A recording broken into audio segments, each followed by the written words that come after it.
Heralded by many as one of the few auteurs in our medium, Hideo Kojima has transformed the way we think of games as interactive entertainment. He pioneered and popularized the stealth genre, imbued his games with a cinematic flair that has inspired many others to do the same, and is one of the few designers who has tried to push the medium when it comes to exploring themes integral to the human condition. Kojima has acquired an almost cult-like devotion from his loyal fanbase, and his notoriety has extended well past video games, cementing himself as a global icon. His most famous work, the Metal Gear Solid series, exemplifies all his design sensibilities and has gone on to sell millions of copies worldwide. However, despite his visibility and fame, Kojima has very rarely spoken about his design philosophy and how he goes about the business of crafting games.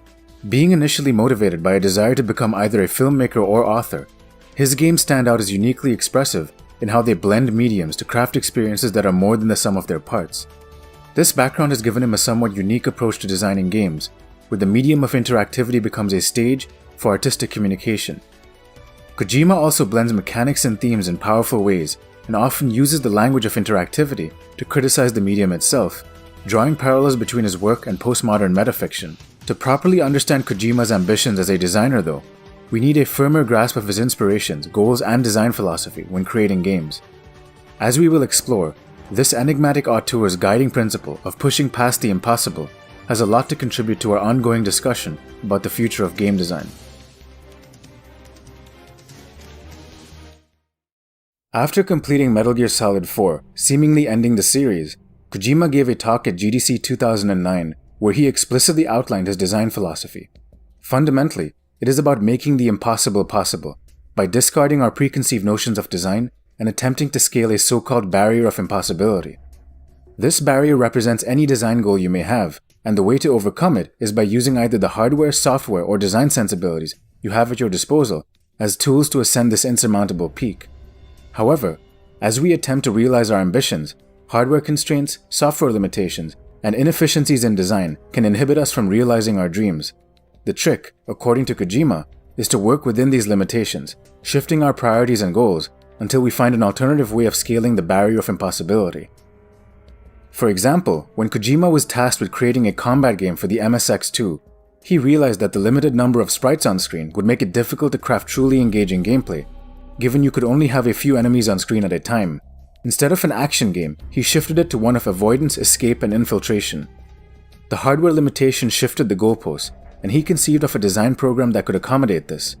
The themes of avoidance and infiltration were inspired by movies like The Great Escape and The Guns of Navarone, and even at this early stage, we see his love for cinema shine through. This new brand of game required new design heuristics, and so he added dynamic AI that shifted when you were spotted, and enemy range of sight mechanics to realize this fantasy of infiltration. Although Castle Wolfenstein predates Metal Gear as the first stealth game, Kojima and his team's well-thought-out design popularized the genre, which was functionally akin to a puzzle game of hide-and-seek. Ultimately, what Kojima did was to shift the mission to one that was more manageable given the hardware limitations at the time. But fortunately, these constraints actually functioned as a catalyst for creativity, generating a new genre in the process. With the second game in the series, Kojima focused on maximizing the return on the stealth concept of the first game by crafting a more robust set of systems that take place over multiple screens, with multiple enemy states. The field of view of the guards was expanded to a cone, a radar system was implemented for the first time, and there was now an evasion phase between the binary of being seen and not seen that carried across multiple screens. With the lessons he learned from the first game, Kojima was able to more thoroughly explore the ideas he conceived of in the initial game to craft a more dynamic and immersive game world. The design space of a 2D stealth game was mostly solved with MG2, and the peak he reached was one he thought higher than his initial goal of a robust action game. Here we get a sense of how we climb Mount Improbable by alternative means. This idea of exploring the space of design is shared by many other scholars. Climbing Mount Improbable was a book written by Richard Dawkins, arguing for how natural selection can, by virtue of its dynamic selection process, craft solutions to evolutionary problems over time without the intention of a designer. The possibility space of design, often called an adaptive landscape, is eventually surmounted by trial and error. However, the irony with games is that there is intentionality with design. There is intelligent design as we navigate our possibility space. The difference is that trial and error happens not across generations, but during the design process of a designer and their team. In his book Darwin's Dangerous Idea, Daniel Dennett expands this idea further by suggesting that there is little difference between the naturally generated products of evolution and the man-made artifacts of human creativity and culture. We are forever conducting search algorithms to find the most adaptive solutions to problems. Kojima is one of the most prolific explorers in this wide field of possibility, and the tools we have at our disposal are technology and design ingenuity. Kojima's next ambition was to craft a 3D stealth game, but he quickly realized that the MSX2 was ill-equipped to realize this mission. However, when a new piece of hardware came to market, the PlayStation, suddenly this new peak of design was within reach, and so Metal Gear Solid 1 was born.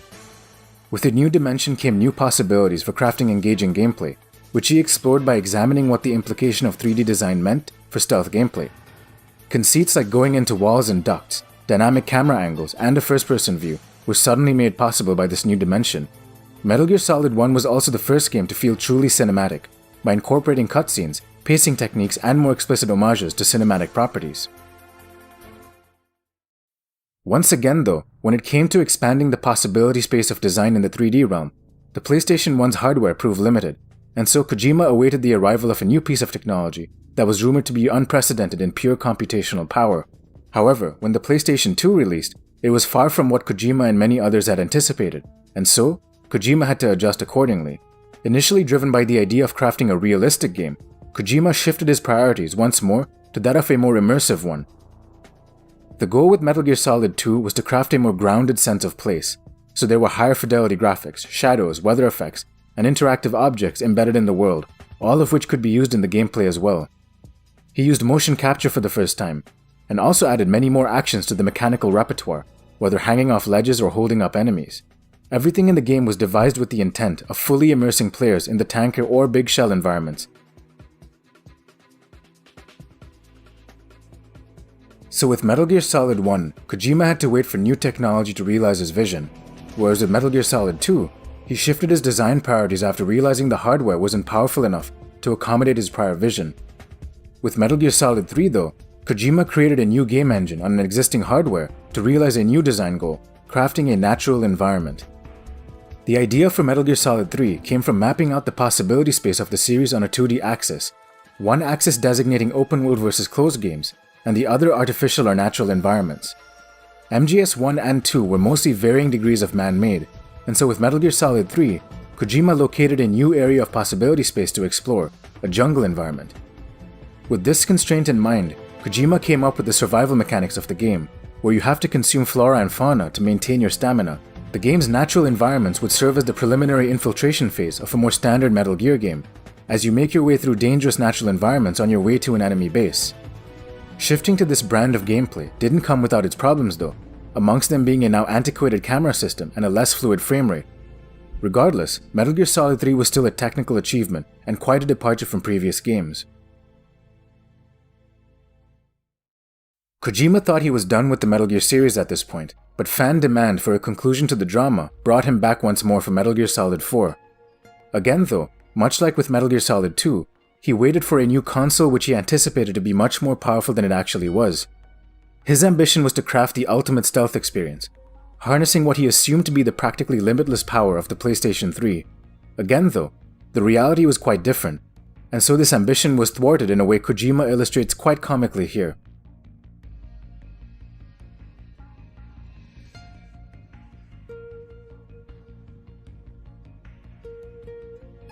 Once more, Kojima shifted his priorities to create a different kind of stealth experience, one where you had to sneak through a battlefield as two opposing sides fought one another. Not only could you use enemies against each other, but refined versions of prior mechanics including the Octocam system and enemy alignment mechanics were introduced. With a more refined combat system too, a pure action-oriented playstyle was now possible. Metal Gear Solid 4 was completed and was framed as the culmination of the series in the GDC talk he gave. But we all know what happened after that. Kojima went on to create the portable adventure Metal Gear Solid Peace Walker, which created small digestible chunks of gameplay suited for a handheld device, and then started work on Metal Gear Solid 5 The Phantom Pain. Given the design of the game was not covered in his talk, it's hard to tell how it fits in our understanding of the series, but we can make some assumptions. It can be seen as a more open-world version of the natural environments in Metal Gear Solid 3, with systemic and emergent gameplay mechanics at its core. day-night cycles, a robust metagame, and an assortment of viable strategies to tackle different missions were all a part of its possibility space, bringing Metal Gear in alignment with the genres of immersive sims and open-world games. Controversy surrounding the game's production and conflict between Kojima and Konami aside, the game was still a success. With the history of the design progression of the Metal Gear series, we see how Kojima has explored the possibility space of the stealth action genre by working within the constraints of the hardware and adapting the game engine and design sensibilities he brought to bear on each project to climb the mountain of impossibility.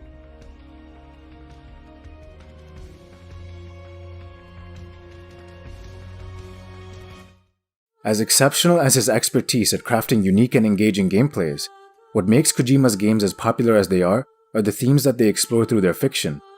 The Metal Gear series is fundamentally an anti-war series, one that emphasizes our capacity to break free of the systems of control that permeate our reality and forge a unique identity independent of these fetters.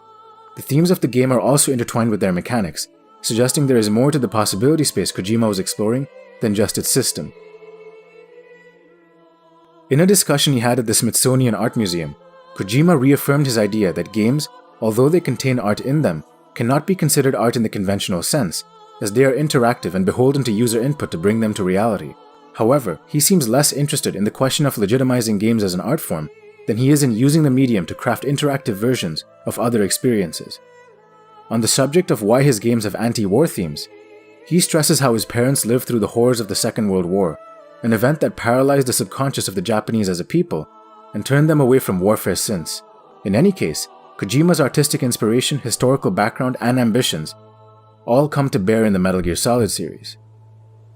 The themes of each of the Metal Gear games after the first Solid game are gene, meme, scene, sense, peace, and pain respectively. Each of these themes are explored using the game's fiction and their mechanics. For example, Metal Gear Solid 1's gene speaks to how our genes can control our actions, robbing us of agency when acting in the world. This theme is explored through the rivalry between Solid Snake and Liquid Snake, twin brothers who are clones of the legendary hero Big Boss. Liquid Snake mistakenly thinks himself to be the recipient of recessive genes and is clearly haunted by the insecurity of being constrained by his genetic legacy. By pitting you, Solid Snake, against this antagonist, the game deconstructs the idea that we are beholden to our genes and leaves us with the message that we are more than our rigid inheritance. What's brilliant about Kojima's thematic design is he integrates it with the mechanics and narrative of the game. Aside from the obvious anti-war theme of having non-violent stealth gameplay, scenarios through the game illustrate the theme quite clearly. The much heralded boss fight with Psycho Mantis in Metal Gear Solid 1 demonstrates this well. Mantis is a psychic who can read your moves, suggesting we are determined by prior actions, and all that we do is predictable. To defeat him, you have to switch controller slots mid-battle, so he can no longer read your actions to defeat him. Apart from the sheer ingenuity of this battle, it reinforces the core theme of the game. It shows us how even though we are constrained by our heritage, actions, and lineage, we can break free of it as well. Each of his games explores the theme in a similar way, by reinforcing it at multiple levels of resolution. Metal Gear Solid 2's meme is in reference to not just being genetically determined, but determined by our culture as well. The word meme was coined by Richard Dawkins in his book The Selfish Gene, and is in reference to a hypothesized standardized unit of information that can be transferred from person to person. Metal Gear Solid 2 uses everything at its disposal to show you how easily we are manipulated by the information that permeates our reality. The Big Shell is a lie, Raiden is a lie, Pliskin is a lie, and in a brilliant use of metafiction to craft meaning, the game lied to us as consumers that Snake would be the protagonist. Kojima uses both the narrative of the game as well as the context surrounding it to craft meaning. The S3 plan at the heart of the game also proves to be a lie, as the entire facade of the Big Shell itself turns into a facade, one where artificial intelligence is attempting to control us by manipulating information. The themes of Metal Gear Solid 2 were inspired by the postmodern ethos of movies like The Matrix and the deconstructive language of movies like 2001: A Space Odyssey. Metal Gear Solid 2 is very often considered as one of the first postmodern games, one that uses interactivity to critique the idea of truth and how we define our purpose therein. Metal Gear Solid 3's scene refers to how context changes what is right and wrong, and so the game takes a standard macho action hero and deconstructs him to the point where he's left a cynical mess by the end. It plays its themes in a much more conventional way than its predecessor, but is still equally subversive in how it deconstructs militarism, warfare, and the line dividing good and evil. All the characters in the game are affected by the scene, much like all the characters in 2 are affected by meme, and the characters in 1 are influenced by gene, highlighting through each persona the nuance of the idea. The boss, a female super soldier credited as a traitor, turns out to actually be a hero who saved the world. Metal Gear Solid 4 is about sense, or will, and how we go about interpreting the desires of others and what it means in the context of reality. People's will is lost when they die, and others often tend to misinterpret things in light of their own ambitions. Sense also refers to the loss of one's senses, the desensitization that accompanies being in war, and this theme was infused into the game's narrative mechanics and social commentary. By the end of the series, Kojima starts to dwell more on the cost of war for both nations and individuals, and this bleeds into Kojima's final game of the series. Metal Gear Solid 5's pain applies in many different ways in that game. There is the pain of soldiers when they return from battle. There is the pain that comes from warfare, colonization, and mayhem, perpetrated by all of us. And there is pain in the cycle of violence that transmits through history, whether by gene, meme, scene, or sense. The game speaks to the anxieties of post-colonialism, much like Metal Gear Solid 4 speaks to those embedded in the mechanization and privatization of warfare, and punctuates many of the anti-nuclear themes that pervade the series. By the end of Metal Gear Solid 5, the game breaks the fourth wall and incorporates us into its fiction, asking us to question our role in perpetuating violence and how we might take responsibility for overcoming it.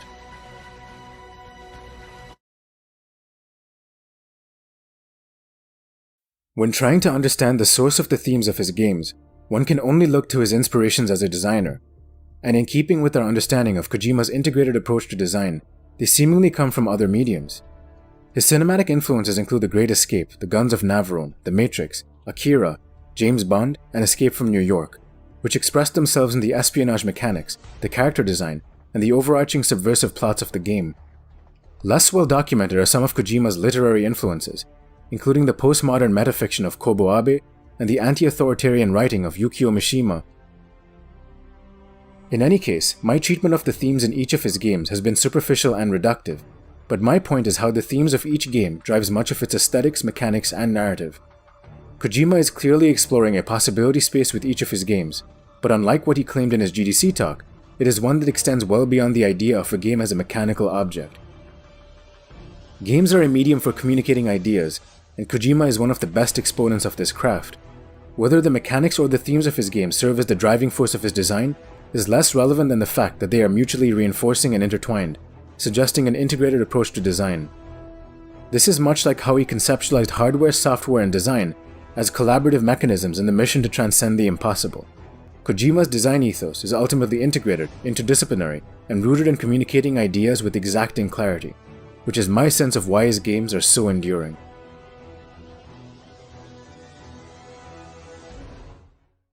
At the end of his GDC talk, Kojima spoke about the broader context of his design philosophy, as well as the future of our medium. He suggested there exist two broad umbrellas of design, one which is designer-driven and another which is technology-based. He claimed that Japanese devs tend to be more design-oriented, and Western devs more technology-based, giving them different tools to overcome barriers of impossibility. This explains the different pathways both cultures have taken, and the kinds of games they make as well. In general, I do tend to agree with him, but the generalization cannot be applied too rigorously. There are plenty of Western devs who are design-oriented, and there are certainly Japanese studios that are technology-oriented first. This divide, in my estimation, is much broader than this though, not simply dichotomized along regional lines, but existing in every country, studio, and person. Regardless, what is this relationship between technology and design, and how does it impact our medium? Our medium started out as an extension of a computational paradigm, and so much of the foundational work in video games is rooted in technology. Only recently have we conceptualized design along both the thematic and design dimensions, other axes in the possibility space of games. However, as Chris Crawford argues in his book on game design, game development, that being the skills required to create games, whether programming, animation, or sound design, is not what game design is, which is the abstract process of creating a game conceptually. There are still many scholars who write about the need for a game design vocabulary, the most famous being Greg Kostakian's paper, I Have No Words and I Must Design, and we are still searching for a common language to understand the foundations of good game design. In a talk given at IGS in 2007, Kyle Gabler asked the audience to envision a future where there are no more limitations to design, a world where anything we imagine is possible. Presuming we create this future, a possible state of affairs given the growth of technology, game design and artistic expression will be the only barriers to exploring new creative possibilities. In some sense, technology can be seen as a hindrance in realizing our ambitions. However, in the same session, Jonathan Blow cautions us against thinking in these idealistic terms. Blow conceptualizes design space as one that contains all possible games. Our job as designers is to explore this infinite space and bring them to reality. Blow, as a proponent of investigating truth and beauty in game design, suggests we can't simply be creative for the sake of being creative, or think of creativity along one dimension. But we must also think of deepening our conception of design, and explore the areas we already have with more discerning eyes. This idea aligns more deeply with Kojima's view on the topic, which is an integrated approach. Yes, mechanics, themes, hardware, software, and design are all distinct branches of our medium, but they are all intertwined in fundamental ways. Technology is the language of creativity we currently have, whether we like it or not, and true mastery at game design requires an understanding of many other disciplines as well. In a more recent talk he gave, entitled Preventing the Collapse of Civilization, Jonathan Blow outlines how much of our technical language in design is marred by vestigial elements that no one fully understands. Given enough time, he thinks mastery at programming and interfacing directly with computers will dissolve, much like how knowledge at building aqueducts and pyramids disappeared in the great civilizations of the past. If we do get rid of technical limitations to design, it will be pure abstraction, but somewhat disconnected from what's actually happening as we design. Furthermore, our programming languages, game engines, and design heuristics can all be thought of as our medium's equivalent of tools, and tools constrain and inform how we actually go about being creative. Ultimately, it is important we actually understand how and why we are doing the things we are doing as we go about designing. Why do I bring this all up? Well, it is essential to understand Kojima's parting words on the subject of the future of design. Kojima implores us to entertain a more collaborative paradigm between the technical and the artistic aspects of our medium, where the synergies activated between the two can propel us towards new heights in design space. This requires people across disciplines, across studios, and across cultures work together in harmony, leveraging their strengths and nullifying their weaknesses. There is certainly some precedent for this in the indie sector. For example, Thumper was designed by a two-man team, one of whom was a programmer and another a musician. Similarly, FTL had a very similar configuration between its two designers, showing the power of tight collaboration between technical skill and the craft of design. With someone like Blow, you have a designer who is both an artist and adept at programming, which is possibly why he has been inspired to craft his own programming language to change the rules by which he designs. For those who think this reeks of idealism, a development during the design of Death Stranding, Kojima's latest game, vindicated his thesis all those years ago. After he left Konami on bad terms, Kojima had to relinquish control of the Metal Gear series and was effectively left out to dry. First, he announced a partnership with a company he was on good terms with, Sony, and signed an exclusivity deal to start developing a new IP. However, he had to assemble a team of his own, come up with a new game engine, and go about the arduous task of the logistics of his new studio. Fortunately, another studio stepped in to lend a hand in this process, Guerrilla Games, who effectively gave Kojima open access to their game engine. As Kojima explains in this interview, this act of kindness moved him to tears, saving him perhaps years from his next project. This modified version of the engine was called the Decima engine, named after the port of Dejima. The Dutch were moved to Dejima, and during most of the Edo period, the island was the single place of direct trade and exchange between Japan and the outside world. Guerrilla Games, incidentally, is a Dutch studio, and so the engine was named to commemorate the union between the two studios. Guerrilla Games is a great studio in its own right, but is best known for their ability to push PlayStation hardware to its limits, and hence the union between the West and the East, between technology and design, comes full circle. Kojima even cites how this unity between publisher, technology, and designer inspired the themes of Death Stranding, but how that impacts the game is yet to be seen. Regardless, this story exemplifies much of what has driven Kojima's design ethos. It's about pushing past the impossible by integrating technology, design, theme, and mechanics to push towards new frontiers of understanding. We are all a part of this distributed process, and all of us play a role in pushing the medium forward. Ultimately, nothing is impossible if we work collaboratively, a message that extends well outside the medium of games. I suspect Hideo Kojima wouldn't have it any other way.